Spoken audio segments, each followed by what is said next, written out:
What's up, everybody? It's Alex from Heavy New York, invading California for Namm 2020. We are here with the entirety of GFM. Thank you so much for being here, y'all. Hi! Thanks for having us. It's so awesome to have you here. Your latest single is "I Don't Need Your Fantasy." Is this intended to serve as a good representation of what the follow-up to the Horror EP is going to be like, or do you think that your new album is going to have a lot more experimentation and more diversity? It definitely has a lot of diversity to it, but I feel like it is a good follow-up just because the Horror ended on a note of where it's just the state of happiness, and you realize, okay, this is who I want to be, and I'm okay with being myself now. And so now it's just us kind of going and taking over the world now. Okay. So it's maybe fair to say that the Horror was kind of the record that you sort of found yourselves in? Oh, yeah. Definitely. Exactly. I think we all can agree that this is kind of the EP where we finally released music that really incorporated beautycore and really founded what GFM really sounds like. Yeah. Okay. Exactly. So that's actually a good way to put it. When it comes to making music, does an idea of how you want your music to sound just come out of nowhere, or do you have to put yourself in a certain inspiration? Definitely, I feel like it comes out of nowhere because with the new stuff coming out, it's definitely a variety. So we have some really, really heavy stuff coming out, but I Don't Need Your Fantasy is definitely a very punk kind of feel because we love the punk thrash. That's what I love. And then Maggie loves the heaviest stuff ever. And so, yeah, it's just a huge combination.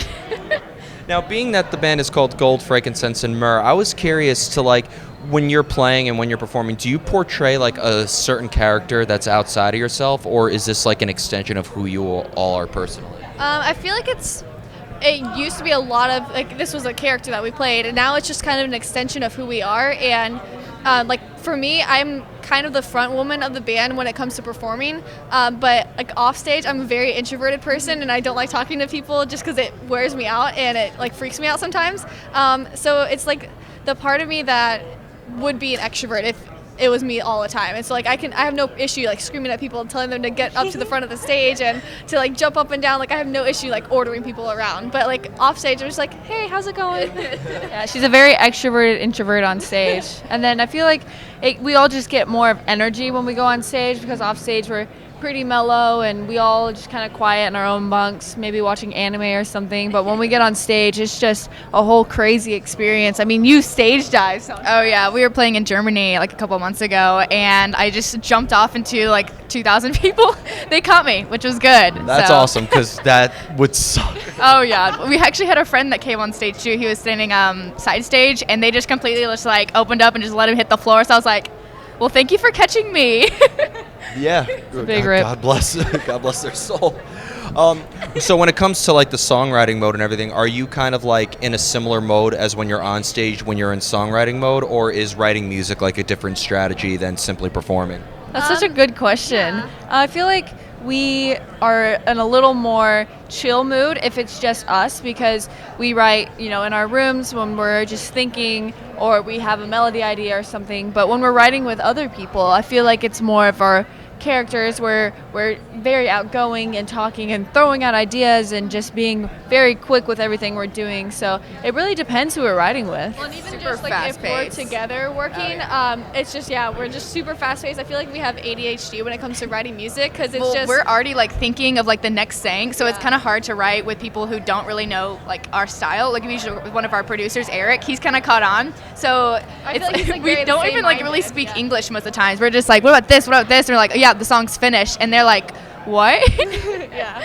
So. Well, I mean, I've always wondered, especially if you are portraying somebody and you're working with a producer. I feel like a producer with the songwriting and recording is just as much of a member of the band at that point. Oh, So, definitely. so- If it wasn't for our producers, we probably wouldn't have produced "Oh the Horror" and how good it came out. Yeah, we're super grateful for Billy Decker and Eric Farnell, and now with our new stuff, Joey Sturgis is helping us, and he's awesome. Yeah, he's really just brought it up. So yeah. Yeah. So more or less, I feel like a producer or a mixer or whatever would kind of have to maybe get to know you, who you are personally, Definitely. before they even hear a single We've had track. so many sit down, just fun lunches with Eric, our producer, and we've gone just to so many places just to hang out and have fun, because it is it is, you're going to work with them for a long time and spend hours and hours. So you have to be friendly, and he knows. It's such like an intimate thing too. Like you're opening up a part that this is your outlet. This is what you've been dealing with, your emotional connection. So it's Like sharing a diary with someone. I feel like it's like if there was a canvas, like us three would be throwing paint at it, and it's their job to make like an image out of that paint that's being thrown at it, but we're just throwing it like nonstop. So That's hilarious. And, you know, kind of like a similar question to what I asked before, you know, being like just as much in character when writing the music. But did you come up with who you portray yourself as before, like, you even started writing music, and that maybe helped determine the outcome of the music itself? Like, I saw elements of thrash, punk, you know, some hardcore and all that. So I'd imagine that, like, maybe who you portray on stage also really determined just the style of music that you play itself, right? yeah, definitely it does like play a really big part. Just because we want to be focusing on how we would portray this on stage when we're writing the music. So whenever we write guitar parts, we're like, okay, so what would we do here? We really want this to be a big thing, and we really want to like be able to just like either throw, like she like swings her guitar around, so we like try to fit that into certain songs. But we also do like really heavy hitting like places where we just like headbang nonstop, or like on some songs I put my bass down and I just become the lead singer, and so it's just really just trying to map out what would happen when we're writing the music. Yeah. Here comes the most difficult question, and I want all three of you to answer it. Oh no! How do you know when a song is done? Ooh. When the producer says we're done, you're finished. I've gotten that many times before. I feel like the way we know that it's getting close to being done is that we're just laughing about how ridiculous it is, and then once it's done, I don't know, you just feel like it's done. Like it's a weird feeling. It's like when you finish a book and you're like, okay, this is done. Or like when you finish listening to a song, it's done. Like you're like if you had to write a paper like for school and you'd be writing it and you get to the end and like you finish reading the rough draft and you listen to the rough draft of the song and then you hear it and you're like, that sounds pretty good. I think we're done with that. I think it's good. I think it's okay. And I feel like it can always change as well. Like we still have stuff that we change on stage that, Yeah. you know, sometimes like, hey, I'd like to add this here. So we'll just do that live. It's always changing. And even if you mess up, you're like, hey, that sounded cooler than when I first did it. So it always is changing too. I feel like, especially with the new stuff coming out we haven't released yet, we thought some of the songs were done that we wrote, and then Joey put his tones on it, and we were like, no, this is when it's done. Now it's done. The feeling you get, you can feel It was like you felt it in your heart, man. It was done. That was just the bass. So before we go, I'd like to thank you so much for your time today. Is there just anything else with the band that you would like to promote in terms of when can we be expecting the new album, if you're of course allowed to say, and any shows happening anytime soon? So we just released the lineup for Rockfest. We'll be joining that this year in July. So we're super excited about that. We have a bunch of festivals that we have booked. Some of them we've announced and some of them that we have not announced, just because we're not legally allowed to announce them yet. Do you know how many interviews I can't upload by midnight tonight? I have to like wait like a week or two. Yeah, we just wish we could announce them, and so we used to like just announce them and say like, hey, you can't announce it yet, but we realized that you would be in your situation where you can't post them, so we just gone to like saying we have a lot but we can't announce it. But stay tuned on our website. It's thegfmband.com. That's where you can find all of our tour dates and everything. So we do post immediately when we're allowed to. Awesome.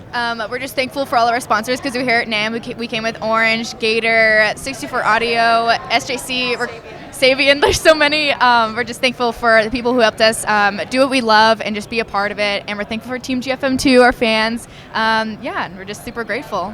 New music is coming soon. We just released our single on January 10th. But yeah, definitely be on the lookout for new music very soon. We can't say exactly when, but it is soon. Just follow us at the GFM Band. Basically, so I'm just you're going to there. start. Anything else that you're not allowed to say that like you can hint at or something? Basically.